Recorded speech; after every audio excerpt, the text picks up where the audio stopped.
The fire in the upper drawing room of Ashwell Court had been burning for 3 hours, and no one had thought to ask who laid it. That was how it worked now. Cecily Holt carried the coal scuttle up the back stairs each morning, before the household stirred, banked the embers, set the grate, and retreated without a sound. She had done it 47 times since the 1st of October. She had counted. The plain wool cloak she wore for the task, coarse, charcoal gray, the kind issued to kitchen staff rather than bought, hung at the servants' entrance beside the other cloaks, identical to a stranger's eye, and she had learned to move in it without hesitation, without the fractional pause that would betray a woman unused to being invisible. She had learned quickly.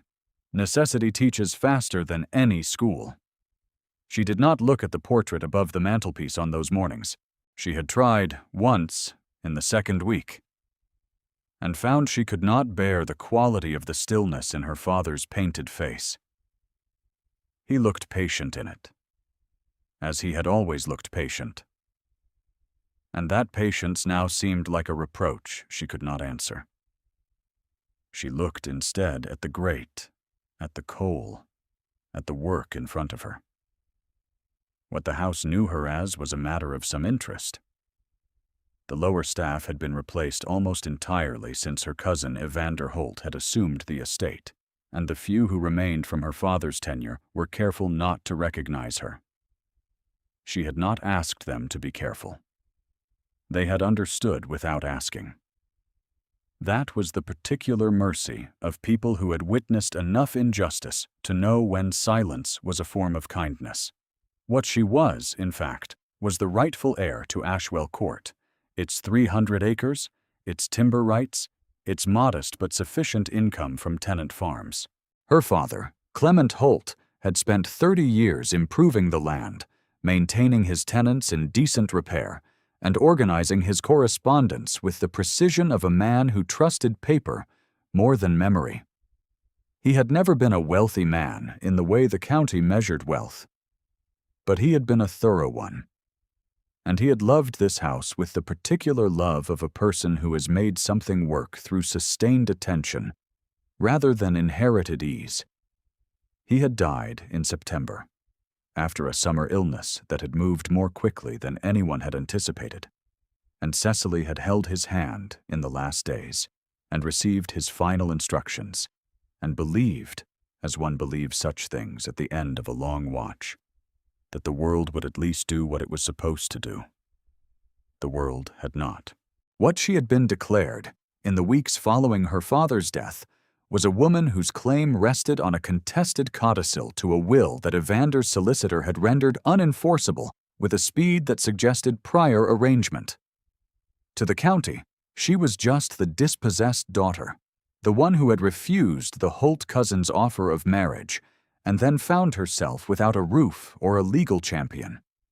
The refusal itself had been the subject of some comment, much of it delivered in the drawing rooms of women who had never met Evander, and had no reason to understand the specific quality of his attention toward Cecily in the month before her father's death.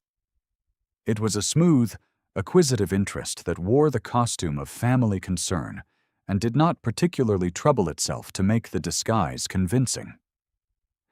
She was in the house to find the original document. If you have ever watched someone hold everything steady while the ground beneath them gave way, stay with this. What Cecily did next matters. The document, she knew, existed. Her father had told her about it in the last weeks of his illness, had described the second codicil he had drawn up with his own solicitor, a Mr. Penrose of Salisbury, after Evander had first made his interest in the estate clear. Her father had not trusted his nephew. He had drafted the codicil accordingly. He had also, in the fog of his final weeks, done something with that document that Cecily had not been present to witness, and the only man who might have known where he had placed it, his secretary Mr. Fowler, had died of an inflammation of the lungs in December, 6 weeks after her father, leaving no record she had been able to locate. The document was in the house, or had passed through it to somewhere traceable. She was almost certain. Her father had kept copies of everything. That had been his nature. She had been through half the study's contents already, working in the gray morning hours before the household woke, cataloging each box methodically, leaving no evidence of her passage that a careful eye would register. She had another 3 weeks, she judged, before Evander's increasing attention to the new kitchen girl resolved itself into an identification she could not explain away. 3 weeks. She worked with the systematic patience her father had given her by example. She did not account, in her calculations, for the Earl of Wrentham. Edward Cale, the 6th Earl of Wrentham, arrived at Ashwell Court on the 12th of November under circumstances that Evander had clearly arranged to advantage himself. The county knew Wrentham's circumstances well enough. He was a man of 34, recently returned from 18 months in Ireland managing a complicated entailment dispute on behalf of an old family connection, unmarried, possessed of a reputation for exactitude that some interpreted as coldness and others as a quality rarer than warmth. His estate at Wrentham Hall bordered Ashwell Court to the north. The land values and the timber rights of the two properties, combined, would constitute something considerably above what either represented alone. Evander Holt understood land values. Cecily understood this the morning after the Earl's arrival, when she came through the servants' passage to lay the drawing-room fire and found him already there. He was standing at the window in the early gray light, still dressed as if he had not yet been to bed, and he turned when she entered with the coal scuttle, and she looked down at once and crossed to the grate and began to work. She had become good at not meeting eyes. She had become good at making herself a piece of furniture. He said nothing for a long moment. She heard him shift his weight. "You have done this before," he said. It was not quite a question. "Yes, my lord," she said, and kept her hands moving. She did not look at his face. She was aware, in the way the body registers what the mind declines to process, that he had not moved away from the window, and that his attention had not moved away from her. It was a specific quality of attention, heavy and considered, the kind that cost the person paying it something. She had not felt a gaze of that quality in several months, and her hands tightened briefly on the coal scuttle before she made them loosen. She finished, stood, kept her eyes on the floor, and left. She thought about him on the back stairs. She made herself stop. She had no room for complications. The dismissive label reached her 2 days later, from the housekeeper, Mrs. Trent, who relayed it without particular malice, which made it worse. Evander Holt had said it to his man of business in the breakfast room, within earshot of the footman who had told the upstairs maid who had told Mrs. Trent. "The new kitchen girl," he had said, with the particular flatness of a man categorizing something that requires no further thought, "is just a provincial girl with ideas about her work. Do not let her near the correspondence." He had paused, and then said, "She wears that cloak as if she does not belong in it." He had meant it as an insult. He did not know how accurate he was. She witnessed his witness without knowing it. On the 3rd morning after the Earl's arrival, Cecily was in the passage outside the nursery that had been converted to a schoolroom, delivering the morning's kindling, when she heard a small sound. The tenant farmer's daughter, a child of 7 named Nan, had been brought to the house that week by her father, who had some business with Evander, and had been left to wait in the cold passage while the adults conferred. The child was sitting against the wall, with her knees to her chest, and a face that had gone beyond crying into the gray still country on the other side of it. She had no shawl. She was shivering. Cecily set down the kindling. She took off the servant's cloak and put it around the child's shoulders, and she sat down on the cold floor beside her, and she talked to her in a low, steady voice about the estate and the north field and the horses in the stable and the particular properties of frost on the inside of window glass. Ordinary things, until the child's breathing had steadied and some color had returned to her face.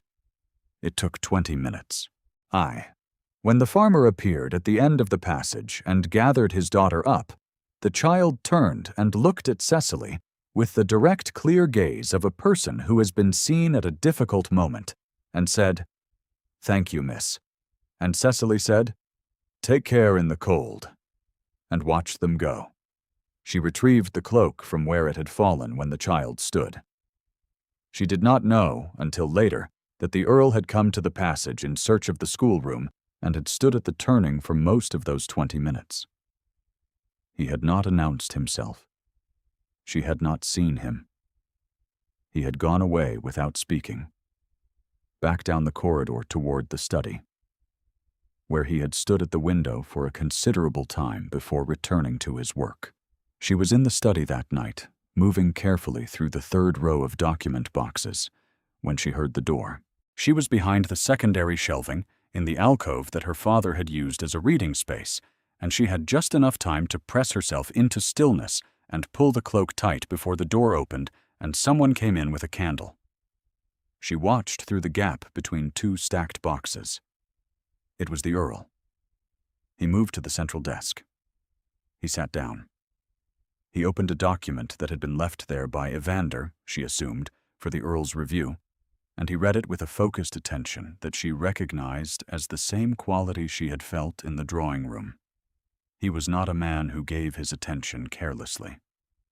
She watched his face as he read and saw the moment, precise as a clock tick, when something in the document shifted his expression from focused to still. He set the paper down.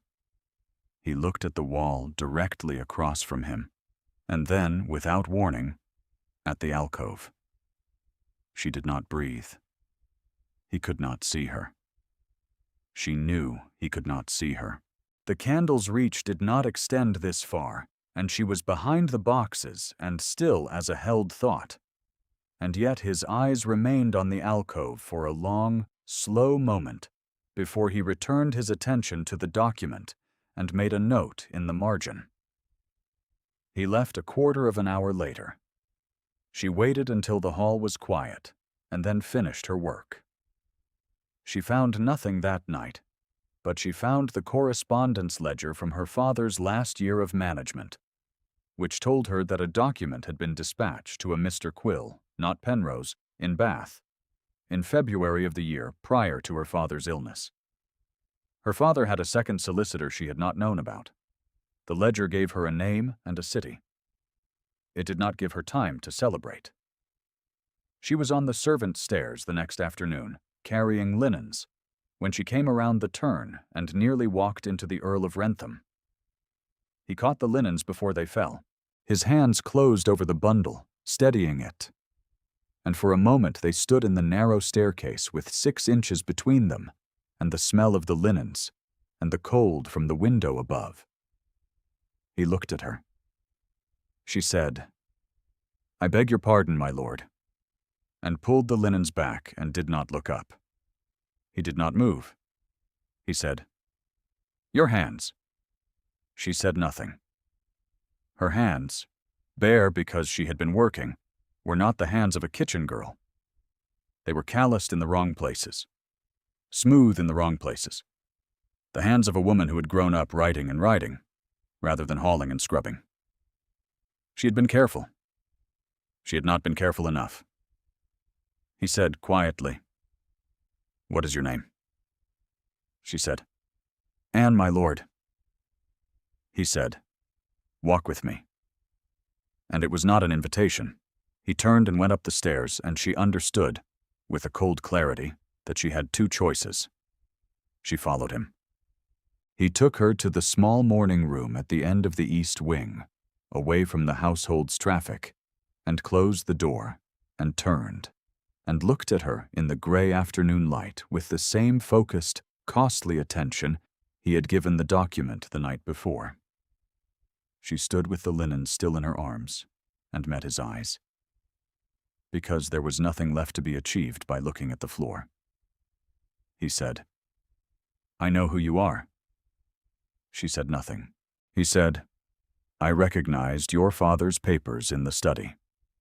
He wrote to my father twice about a timber agreement, and I read the letters as a young man. Your handwriting is the same. I found your annotations in the correspondence ledger last night. You had been through it before me. She said. Then you understand why I am here? He said. Yes. Sit down. He said it the way he said everything, without inflection, without warmth, without the particular softness she might have wished for in this moment. But she sat, because it was a practical thing to do, and because her legs were not entirely steady. He told her what had been in the document Evander had left for his review. It was the original will, the one Evander's solicitor had relied upon. And in it there was a clause that had been struck through and initialed in a hand the Earl had recognized, not as her father's, but as Evander's own. The original clause had named Cecily as principal heir. The altered clause named Evander as heir in the event of Cecily's refusal to marry. She had refused to marry. Evander's solicitor had treated the struck-through clause as the operative clause. It was not. It had been altered after the fact. The Earl had seen enough disputed documents in 18 months of Irish entailment work to know what he was looking at. He said, I need the original codicil. She said, I know where to write for it. He said, write the letter tonight. I will see it dispatched before Evander's household is awake. She said, why? He looked at her for a long moment. Then he said, because what has been done here is not lawful, and because your father was a good man. He paused, and then said, more quietly, and because I have been watching you work for 4 days, and you deserve better than a servant's cloak. She did not answer that. She was not able to answer it in the way she might have wished to, with the composure her circumstances required. She looked instead at the window, at the November light, and steadied herself with the practical and the immediate, which was the letter she needed to write, and the name she had found in the ledger. Mr. Quill of Bath, who held, she hoped, the document that had brought her back to this house in a borrowed cloak. The Earl remained in the morning room while she wrote. He did not speak.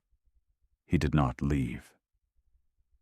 She was aware of him at the edge of her vision in the way she had been aware of him since the first morning in the drawing room, as a weight and a warmth that her attention kept sliding toward regardless of her instructions to itself. She finished the letter, sealed it, and held it out to him. And when he took it, their fingers were close enough that she felt the warmth of his hand, without touching it. She went back to the servants' quarters. She did not sleep. She lay in the narrow bed in the room she shared with the parlor maid and listened to the house settle, and her mind went in orderly circles through the practical and the immediate. And under the practical and the immediate was something else she did not examine, a warmth in her hands where they had been close to his, the particular weight of being known by a person one had not expected to be known by, the specific difficulty of a gratitude that wanted to be something else and had not yet been given permission to become it. She made herself stop. He was not at breakfast the next morning, or the morning after. She moved through the house in the cloak and performed the work she had been performing, and waited. Evander grew visibly more comfortable in those days, which meant the Earl had given him no indication of what he had found in the document, which meant she had been right to trust him, or was about to discover that she had been wrong in a way that could not be recovered from. Both possibilities kept her very still and very careful. The second voicing of the label came from Evander himself at the servants' dinner on the 4th day. He did not address her directly. He was speaking to Mrs. Trent about some domestic matter, and he referred to the new provincial girl. in that flat, categorical voice. And then he said, "She wore her father's face when she came in this morning," and Cecily understood that he had begun to suspect, and that the 3 weeks she had allowed herself was a generous estimate. She kept her eyes on her plate and her hands in her lap, and did not move. The letter came back in 9 days. It came addressed to the Earl, as she had asked, and he brought it to her in the East Wing morning room again, and stood at the window while she opened it. Mr. Quill of Bath was elderly, and had been waiting, he wrote, for someone to inquire. He had the codicil. He had expected, after Mr. Fowler's death, to be contacted by the estate's solicitor, but no solicitor had contacted him. He had kept the document because he was a cautious man and had suspected the silence of meaning something. He could have it in London within a week if the Earl of Wrentham, whose name she had invoked as the document's custodian, could arrange collection. She looked up from the letter. The Earl was watching her from the window, with that expression she had come to know. The careful, costly one, and she thought, quite clearly, that she was in a great deal of difficulty that had nothing to do with Evander Holt or the estate. He said, "I will go to London." She said, "It is a great deal of trouble." He said, "I know." She said, "You did not have to involve yourself in this." He said, "No." He paused. He looked at the window. Then he said, "I had reasons." She did not ask what they were. She was not sure she was ready for the answer. He left for London the next morning. She watched the carriage from an upper window, through a pane she was supposed to be cleaning. And it was a clear, cold morning, and the carriage moved quickly down the elm avenue. And she watched it until the elms closed behind it. She went back to work and tried to make herself believe that the document was enough, that the document was all that was required, that the warmth in his voice when he said he had reasons was not a thing she needed to understand. She was good at believing practical things. She had spent the last 7 weeks believing them with considerable discipline. She believed this one imperfectly. The dark moment did not come from Evander. It came, as the worst moments tend to, from a direction she had not accounted for.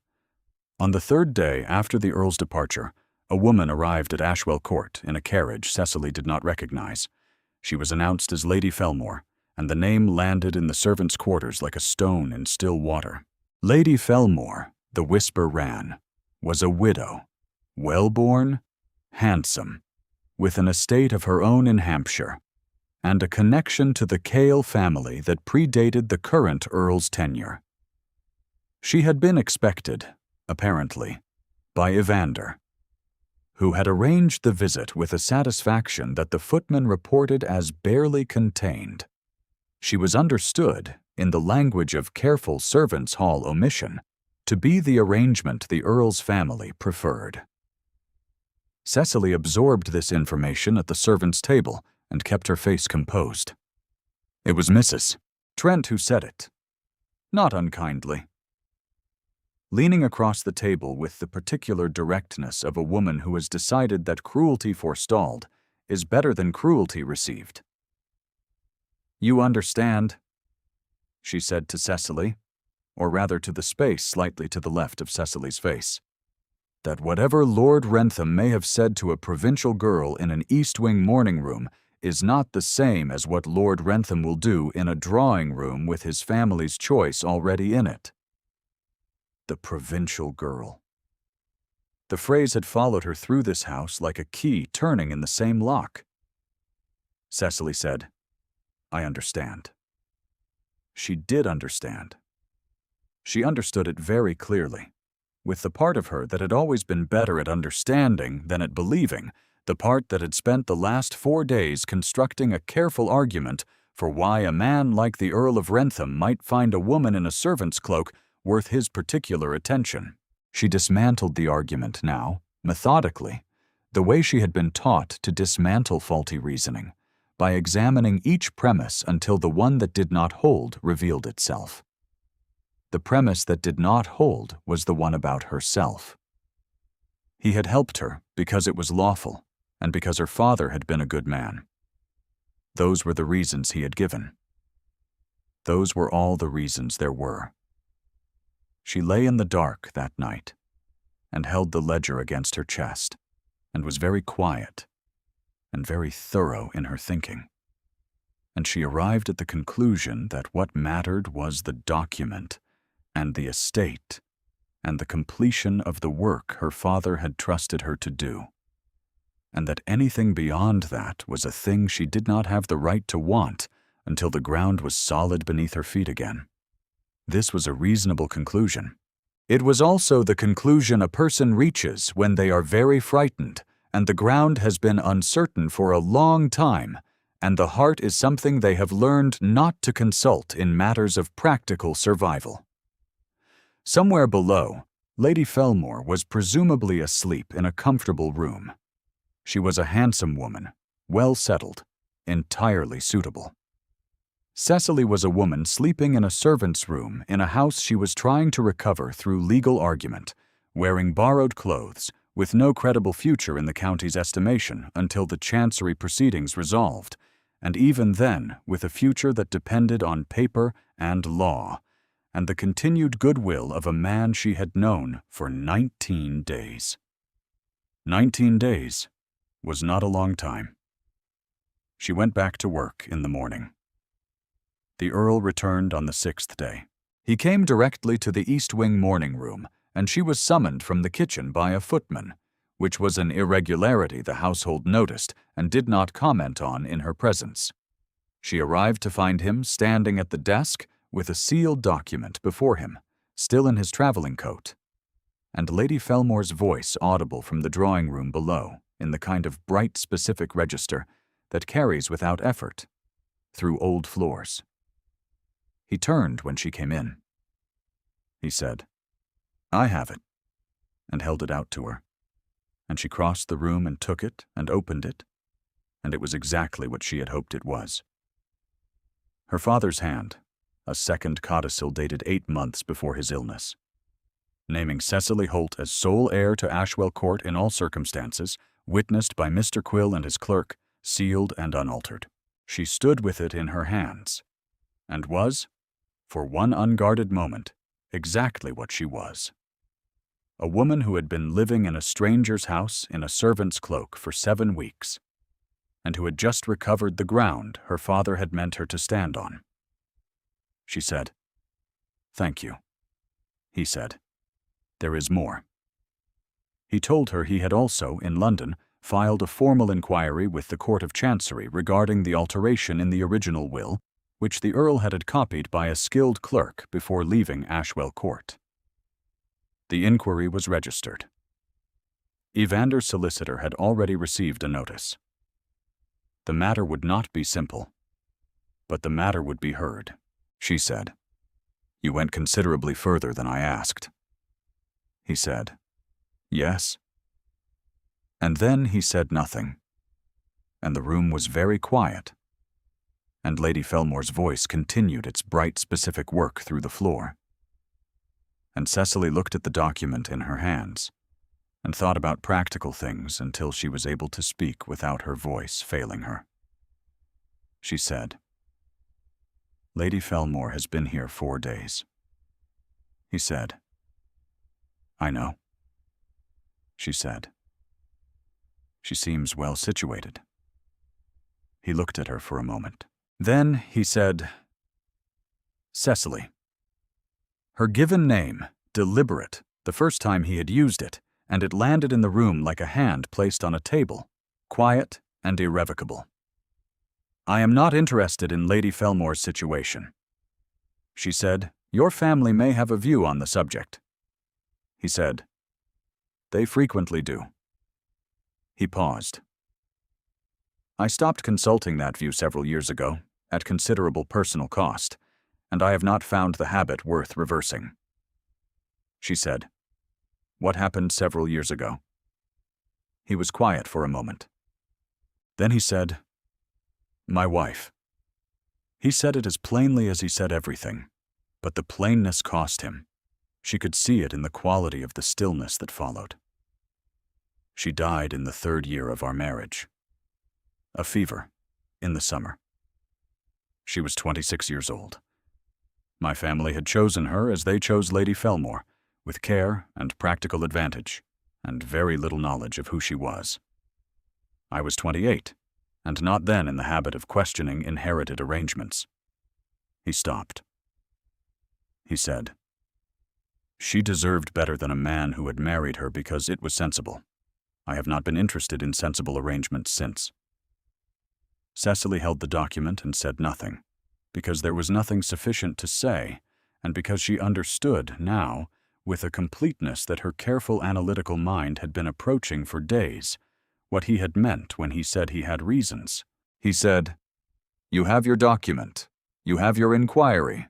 You have grounds to reclaim the estate. You do not need my help with any of those things from this point." He paused. "But I would like very much to be present when you walk into the drawing room and tell Evander Holt what you have in your hand." She looked at him. He said, "If you are willing." She said, "I am willing." She took off the servant's cloak.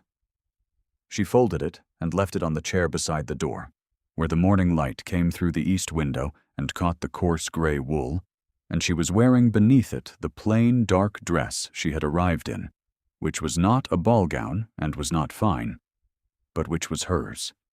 She was 24 years old, and she was her father's daughter, and she was done being furniture in her own house. He held the door. They went down together. The drawing room was arranged with the particular studied ease of a household in performance. Evander stood at the mantelpiece, and Lady Felmore sat in the chair nearest the fire, and 2 of Evander's London associates occupied the sofa, and Mrs. Trent hovered at the room's edge with a tray she had not been asked to bring, and which she was clearly holding as cover for her presence. Cecily noticed all of this with the part of her mind that filed and ordered, and she noticed also the moment when Evander saw her face above the plain dark dress and began to understand what he was looking at. He said, with the particular flatness of a man reaching for a category that no longer applied, "The provincial girl has lost her way." The Earl of Wrentham said, "Her name is Miss Holt, and this is her house." He said it without raising his voice. He said it the way he said everything, with the precision of a man who has considered the statement in advance and found it accurate, and the room received it the way rooms receive accurate statements delivered at sufficient weight, in a silence that lasted several seconds and was worth every one of them. Cecily set the codicil on the writing desk. She turned to Evander and said, "This is the document you did not know existed. The inquiry into the alteration in the original will has been registered in Chancery." She said it without satisfaction, because her father had not raised her for satisfaction at a man's undoing, and because Evander was not the primary problem in this story. The law that had made his overreach possible was the primary problem, and the law was now, slowly, doing the work it was supposed to do.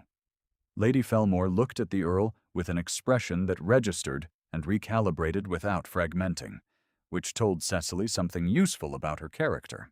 Evander looked at the document and said nothing. Mrs. Trent set the tray down very quietly and looked at her shoes and breathed. The 2 London associates had the fixed expressions of men who had been present at a scene they had not anticipated and were attempting to appear as though they had not noticed it.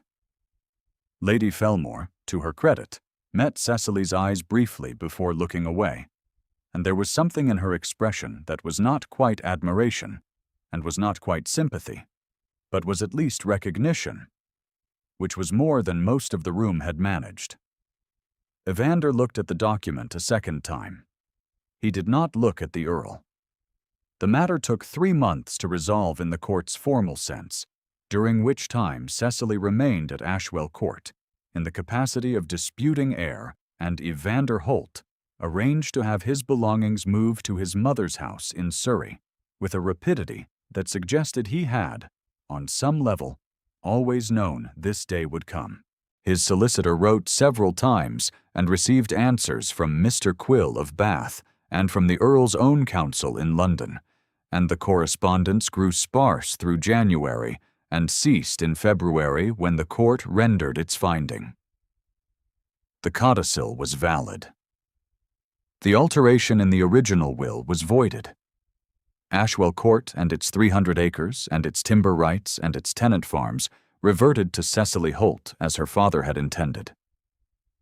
She was standing at the study window, in the study that had always been her father's, and was now hers, when she heard the carriage. She had been there half an hour, reading through the estate accounts with the attention they were owed, making notes in the margin about the drainage problem in the North Field, and the timber renegotiation that would need to happen by spring. And she had been thinking, as she frequently thought during the 3 months of waiting, about a conversation that had not yet happened and that she was not certain she knew how to begin. The Earl had been methodical in his attentions throughout, and had not spoken beyond what the practicalities required. She had understood this as a form of respect for the ambiguity of her situation, for the impropriety of pressing his own case while she was legally dispossessed and dependent on his involvement for her claim's survival. She had understood it, and she had found it, if she was entirely truthful, a sustained exercise in patience that she had managed rather less gracefully than she would have wished. He came into the study without ceremony, because she had told the footman to expect him, and he stood in the doorway with the February light behind him, and looked at her. She said, "It is finished?" He said, "Yes." She said, "I find myself at a loss for what one says after a thing like this." He crossed the room in 3 strides and took her hands, both of them, in both of his, and said, "I have been preparing a statement for approximately 10 weeks. I can offer it now if you are willing to hear it." She said, "I am willing." He said, "I am in love with you. I would like your permission to court you in the ordinary way, with all the ordinary difficulties, and I would like eventually to ask you a question you will not feel obliged to answer in any particular direction simply because I helped you with the document." She looked at their joined hands, his large and warm and certain against hers, and thought about her father's patience in the portrait above the mantelpiece, and thought about the servant's cloak folded on the chair in the East Wing morning room, which she had not moved, and thought about the study around them, which smelled of paper and old wood, and the particular dusty permanence of a place that had always been home. She said, "I have been preparing a reply for approximately the same period of time." She looked up. "It is yes." He did not say anything. He lifted her hands and pressed them briefly against his cravat, at the place where she could feel, through the cloth, the steadiness of his heartbeat. And then he released them, and smiled, which was the first time she had seen him smile, and it was, as she might have predicted, understated and warm and completely undone by the eyes. There was a small celebration at Ashwell Court that evening, which consisted of Mrs. Trent producing a fruitcake she had clearly been holding in reserve for exactly this occasion, and the housekeeper crying a little, and one of the older footmen making a toast in stumbling terms that were nonetheless perfectly understood, and the Earl of Wrentham sitting across the kitchen table from Cecily Holt with a cup of tea and a look of such particular contentment that she could not help, several times across the evening, catching herself watching him. The cook set extra candles on the table without being asked. Nan's father, who happened to be at the estate that day about the drainage business, heard the news in the yard and came in and shook Cecily's hand with the two-handed grip of a man who means it. The kitchen was warm. Outside the windows the February dark was coming in fast and cold. She walked the Earl to his carriage at 9 o'clock, and they stood at the top of the steps with the estate spread out around them. And he said, "I will come tomorrow." And she said, "I know." And he turned up his collar against the cold and went down the steps and did not look back, because he did not need to. And she stood at the top of the steps until the carriage lanterns were gone between the trees. And then she went inside. The fire in the upper drawing room was burning. Someone else had laid it. She went to her father's study and sat at the desk that was hers now, the one at which she had spent 7 weeks working in secret and 3 months working openly. And she opened the estate accounts. And she began. The drainage in the North Field, the timber renegotiation. A letter to the remaining tenants who deserved to know the estate was in its proper hands again. Ordinary work. The work of a house being managed with care. On the desk beside the accounts was the servant's cloak, which she had moved from the East Wing morning room in the autumn and kept nearby through all the subsequent months, folded on the corner of the desk. She had meant to put it away. She had kept not quite doing it, in the way one delays releasing the last physical evidence of a chapter that has not yet fully resolved into memory. The chapter had resolved. The accounts wanted her attention. The timber rights would need renegotiating by spring, and Nan's father had shown her the exact scope of the drainage problem in the North Field this very afternoon, and there was a great deal to do, and she was ready to do it. She reached over and touched the cloak once, the coarse gray wool, rough and plain and smelling faintly of coal and cold stairs and all the particular mornings of the last several months, and she thought about her father's patience in his portrait, and about the child Nan sitting against the cold passage wall, and about the Earl standing at a window in gray light with his attention fully and unguardedly upon her. Then she folded the cloak one more time and set it aside, and turned the page. She was home. If you stayed until the end of Cecily's story, leave a word in the comments. It means more than you know. She did not declare her worth. She demonstrated it. And sometimes that is the only thing that cannot be taken.